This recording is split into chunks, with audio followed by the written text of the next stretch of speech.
Hello students, staff selection commission ఎగ్జామినేషన్లో general intelligence and reasoning కి సంబంధించి ప్రీవియస్ ఇయర్ క్వశ్చన్ చూద్దాం.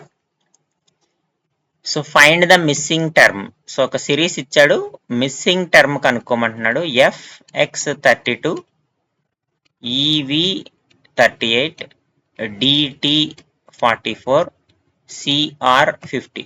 ఒకసారి చూడండి, 32 38 అంటే +6 పెరిగింది, 38 44 +6 పెరిగింది, 44 50 +6 పెరిగింది. కాబట్టి ఖచ్చితంగా నెక్స్ట్ టర్మ్ ఏమొస్తుంది, నెంబరు 56 వస్తుంది. 56 ఒకసారి చూడండి, 55 55 54. So option A is the correct answer. ఇక్కడతో మనకు లెక్క అయిపోయింది. బట్ ఈ ఒకవేళ 2 ఆప్షన్లు 3 ఆప్షన్లు కూడా ఉంటే అప్పుడు మనం సాల్వ్ చేయాలి కదా. సో యాక్చువల్ ప్రాసెస్ చూద్దాం. ఆర్, ఇక్కడ ST,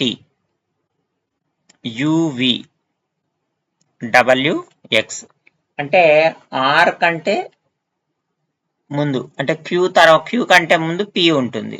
సో కాబట్టి ఇక్కడ ఏమొస్తుంది, P వస్తుంది. అంటే ఇక్కడ ఏముంది డిఫరెన్స్, మనకి -2 అవుతుంది, -2 అవుతుంది. నెక్స్ట్ ఇక్కడ చూడండి, F మళ్ళీ ఈ తర్వాత F వచ్చింది, తర్వాత